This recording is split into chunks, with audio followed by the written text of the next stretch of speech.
Daily learning. From shy to fluent. This is my fun journey to speaking English with confidence and how I made English speaking part of my life. When I first started learning English, I always had this strange feeling in my chest whenever someone spoke to me in English. I could understand what they were saying, at least most of it, and I could hear the words clearly in my head, but when it was my turn to speak, my mouth would freeze. I knew what I wanted to say, but I just couldn't get the words out fast enough or in the right way. My tongue felt heavy, my mind would panic, and all I could manage were a few broken phrases. It made me feel embarrassed, and even though I really wanted to speak fluently, I often kept quiet just to avoid the awkwardness. This struggle went on for a while. Every time I tried to speak, my confidence dropped a little more. I used to beat myself up for not being good enough, thinking that maybe speaking English just wasn't for me. But deep down, I didn't want to give up. I knew that the only way to really improve was to face the problem directly, even if it felt uncomfortable. I needed to find a way to practice speaking in a way that was not just useful, but also fun, something that would keep me coming back every day without making me feel like I was doing boring homework.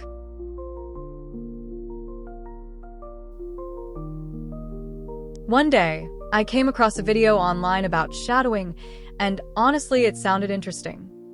Basically, I listen to someone speak in English and then you repeat what they say immediately, like trying to copy their tone, speed, and even pronunciation. At first, it was really hard for me who's not an English native speaker. After that, day by day, I practice alone in my room. When I sit alone there, repeating my practice for hours, I felt like I was always one step behind, and I sounded so silly. I can tell that my pronunciation and my vocabularies are so bad, like I can't remember what's the past form of writing. Not just that, it's getting worse. I can't answer some simple questions and even often don't remember some tenses. But one day, the more I did it, the more I realized that I was actually slowly improving than yesterday. I can describe it. It was like singing along to a song, but instead of music, I was copying real English conversations from movies, YouTube videos, and podcasts. It became a daily habit for me. And then, time goes by, I decided to commit just 15 minutes a day to shadowing some sentences from videos or repeated some lines from any papyrus. It didn't sound like much, but it was short enough that I didn't feel overwhelmed and long enough that I could get a little better each time. I usually did it right after breakfast in the morning, so it became part of my morning routine. Some days, I would go up to 30 minutes if I had time, or if I was really enjoying it in overtime, I noticed that my speaking became smoother. Surprisingly, my tongue started to move faster, and my brain got used to thinking in English. But as the person who can't give up easily, I didn't stop there like a coward. I also started talking to myself as if I'm an insane person in English. I would describe what I was doing while I was cooking, cleaning, or walking somewhere, then getting caught by my neighbor next door. It felt weird and embarrassed in the beginning, like I was talking to an imaginary friend and embarrassing me in public, but it turned out actually helped me a lot. I began no need to worry about making mistakes or feeling judged by the others. It was just me and my thoughts turning into spoken words. I even started recording myself on my phone and listening to the recordings later when I'm doing my dishes or my laundry. I'm going to be honest that hearing my own voice helped me notice what I was doing wrong and where I needed to improve.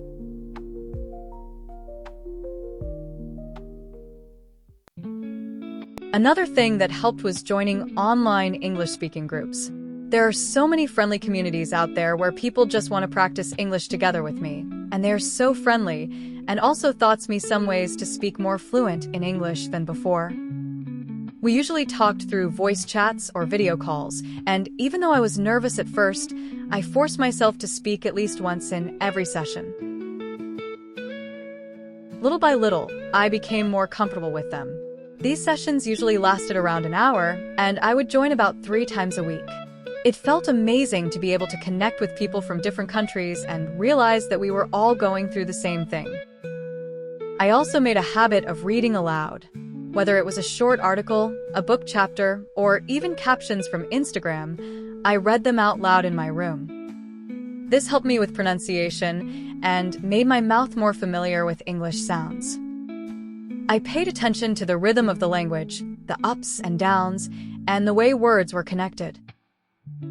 I tried to sound as natural as I could, and sometimes I even recorded myself doing it to check how close I was to native speakers.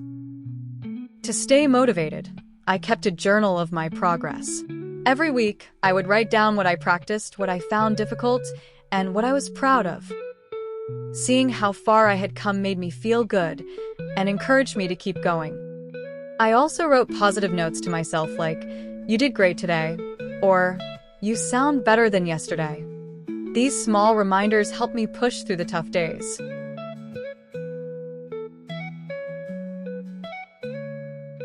In total, I spent around 1 to 2 hours a day practicing speaking to myself without seeing any text. I just talk about everything around me until I can think, and speaking in English as easy as breathing. Sometimes it was broken into small chunks, like 15 minutes of shadowing in the morning, 20 minutes of talking to myself while cooking, and a 1-hour speaking session in the evening. Other times, I just did one thing for a longer period. The key was consistency, not perfection. I reminded myself that it was okay to make mistakes and that every small step counted. It took me about a year to go from speaking in a broken, hesitant way to speaking fluently and confidently. I didn't become perfect, but I became comfortable, and that was more important. Now, I can have full conversations without freezing. I can express my thoughts, share my opinions, and even make jokes in English. I'm still learning every day, but I'm no longer scared of speaking. Looking back, I'm really proud of how far I've come. The journey wasn't always easy, but making it fun made all the difference. I found ways to enjoy the process, whether it was through shadowing my favorite movies, talking to myself in the kitchen, or laughing with new friends from around the world. The most important lesson I learned is that improvement comes from action, not just intention. You don't need to wait until you feel ready. You just need to start. Keep showing up, keep speaking, and trust that your voice will grow stronger day by day. So, if you're someone who understands English but struggles to speak it, just know that you're not alone. You can absolutely overcome it. Find what works for you, make it fun, and stay consistent. Speak out loud, even if it's just your pet or your reflection. Make English a part of your everyday life, and one day, you'll look back and smile at how far you've come. That's what happened to me, and I believe it can happen to you too.